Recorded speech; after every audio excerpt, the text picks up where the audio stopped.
Bismillahirrahmanirrahim. Mərhəmətli və rəhimli Allahın adı ilə. Bismillahirrahmanirrahim. Esselamu aleykum və rahmetullahi və barakatuh. Əziz qardaşlarım, həyat həmişə arzuladığımız kimi getmir. Bəzən sevincdən uçuruq, bəzən də üzüntüdən əriyib gedirik. Bəzən dostlarımızla gözəl vaxt keçiririk, bəzən də sıxıntıdan sanki yerin dibinə batırıq, ayağa qalxmağa belə halımız olmur. Çətinliklər dəryasına düşürük, çıxa bilmirik və özümüzü çox yalnız və tənha hiss edirik. Bütün bu yalnızlığın və çətinliyin içində kimsənin bizi başa düşmədiyi anlar yaşayırıq.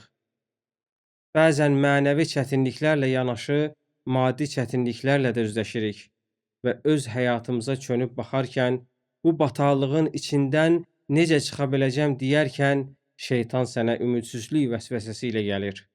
Qulağına fısıldayır ki, onsuz da günahın çoxdur, onsuz da həlak olmusan, onsuz da sənki gətirmir. Şeytan Allahdan ümidini kəsmək və günah bataqlığında səni boğmaq üçün bütün bu vəsvəsələri ardı-ardına sənə döşüyür.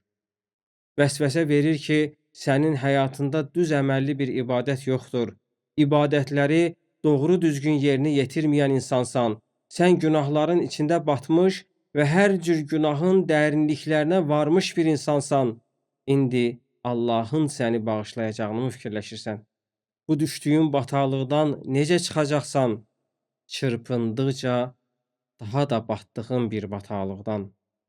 Vəsvəsə verir ki, artıq tövbə üçün çox gec, hər şey üçün çox gec, minlərcə tövbə etdin və yenə tövbəni pozdun. Allah səni əfv etməz.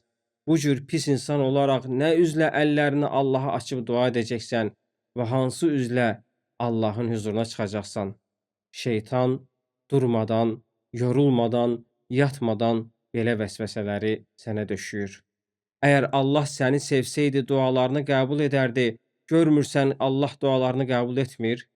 Bəlaların, sıxıntıların, müsibətlərin içərisində yaşayırsan, Allah səni buraxdı, tərk etdi deyə şeytan sənə vəsvəsə verir.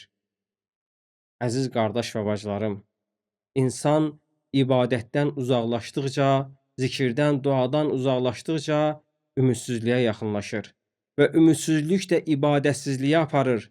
İndi gördünüz, ümidsizlik insanı hara aparıb çıxartır? Şeytanın ordusuna qoşur insanı. Halbuki insan hər günahın dalıyca istiğfar diləsəydi, yalvarıb yaxarsaydı, günü gündən ucalardı. Ümidsizlik dinimizdə ən böyük günahlardandır. Allah məni bağışlamaz demək özü böyük bir günahdır. Ümidsizlik etdiyin günahdan da böyük bir günahdır. Allah Teala Yusuf surəsində buyurur ki, Allahdan ümidinizi kəsməyin, Allahdan ümidini ancaq kafirlər kəsər. Fikir verin, Allah Teala Quran-ı Kərimdə Allahdan oğrular, narkomanlar, qatillər və s. ümidini kəsər demir, kafirlər deyir. Biz bu mövzuda şeytanın nə vəsvəsə verdiyinə deyil, Allahın nə dediyinə baxmalıyıq. Çünki bizi bağışlaya biləcək Allahdır, şeytan deyil. Şeytanın sənə vəsvəsə etməsinə izin vermə. Allah Teala Quran-ı Kərimdə şirkdən başqa bütün günahları əfv edəcəyini vəd verir. Sənin bütün günahlarını toplasan, Allahın rəhmətinin yanında dənizlərdən bir damla belə deyil. Rəbbimiz ona dönüb qayıtmaq istəyənlər üçün sonsuz mərhəmət sahibidir. Peyğəmbər sallallahu aleyhi ve sellem buyurur ki, Rəhmanın ərşinin dirəklərində yerə yazılmışdır. Rəhmətim qəzəbimə qalib gəldi.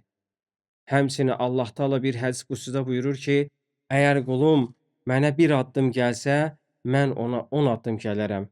Qulum mənə tərəf gələrsə, mən ona tərəf qaçaram. O zaman sən Allaha tərəf get. Hətta ona tərəf qaç ki, o sənə öz rəhmətini açsın. Günahların nə qədər böyük olsa da Allaha dön, ona tərəf qaç. Onun qapısı ümidsizlik qapısı deyil. Allah Teala Quran-ı Kərimdə belə buyurur. Ey özlərinə zülm etməkdə həddi aşan qullarım, Allahın rəhmətindən ümidinizi kəsməyin. Allah bütün günahları əfv edəndir. O Qafurdur və Rəhimdir. Zümər surəsinin 53-cü ayəsi. Şeytan bizi ümidsizlik dəryasına batırmaq istəyir. Allah müşrik və kafir olaraq ölmək xaricində bütün günahları bağışlayaram dediyi halda bu ümidsizliyə ehtiyac varmı? Əziz bacı və qardaşlarım, nankorluq etməyək. Allah sənə bir həyat lütf edib. Allah səni ağac, heyvan qismində yaratmayıb. Şikəst, kar etməyib. Allah səni sağlam insan olaraq, xüsusilə də müsəlman olaraq yaradıb. Sən də beyin çatışmamazlığı ilə doğula bilərdin. Kar ola bilərdin. 10 gün, 1 ay, 1 il ömrü qalan xəstəxananın bir küncündə ölümünü gözləyən bir xəstə ola bilərdin. Bax, Allah sənin nemətlərinə boğmuş. Bu qədər nemət verəndən ümidini kəsmə. Allah bunu əsla səndən istəmir. Əziz qardaş və bacılarım, Allahın səni əfv edəcəyinə inan və seçimini et. Ya nəfsinə uyub Allah məni bağışlayan deyil deyərək ayrı böyük bir günah işləmiş olacaqsan, Allahın sevmədiyi bir əməli etmiş olacaqsan, ümidsizliyə düşmüş olacaqsan, ya da o biri tərəfdə yerini tutacaqsan. De ki, Rəbbim məni əfv edər. Yetər ki, mən əllərimi açıb səmimi tövbə edim, göz yaşlarımı namaz qılan xalçama axıdım. Bir daha keçmiş günahlara qayıtmamaq qərarına gəlim. Əziz qardaşlarım, bacılarım, Allah indi bu dəqiqə səni eşidir. Allah bu anda ağlından keçənləri bilir. Allah sənə şah damarından da yaxındır. Allah səndən sıxılmadı, bezmədi. Allah sənin əllərini açıb ona tövbə etməni istəyir.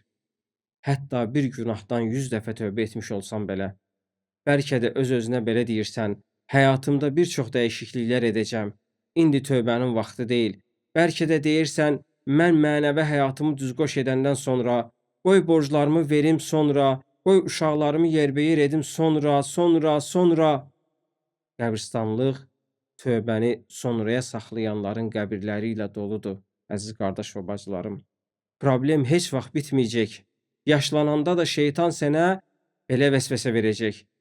Bu vaxta kimi Allahı unudaraq qəflət içində yaşadın, 60-70 yaşına gəlib çıxdın. Bu yaşdan sonra Allahın səni əfv edəcəyini mi düşünürsən?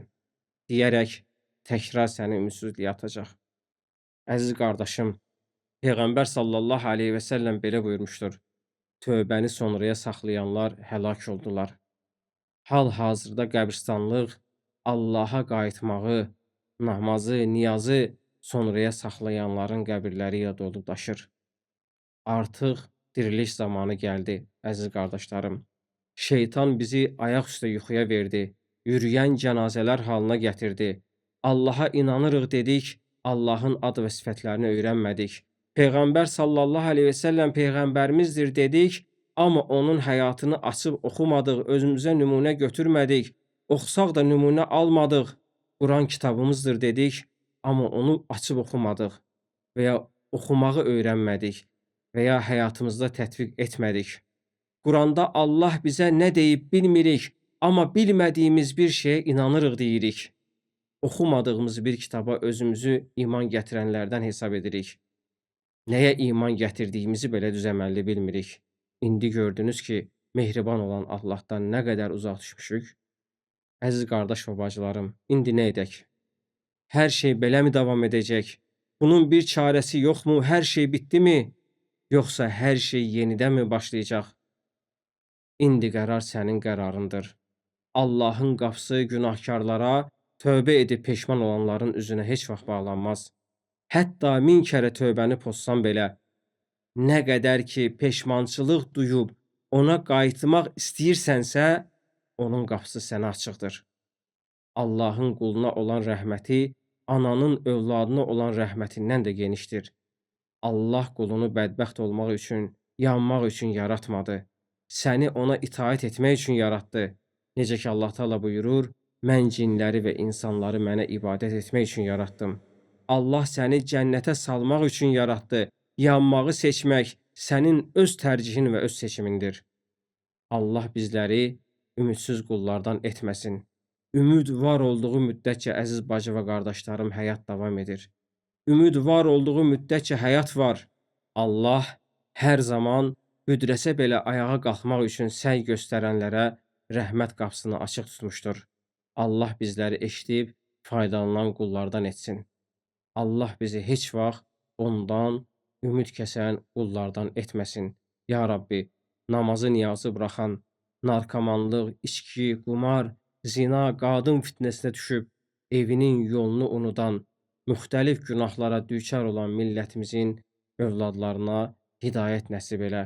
Onlara dində sabit qalmağı nəsib elə.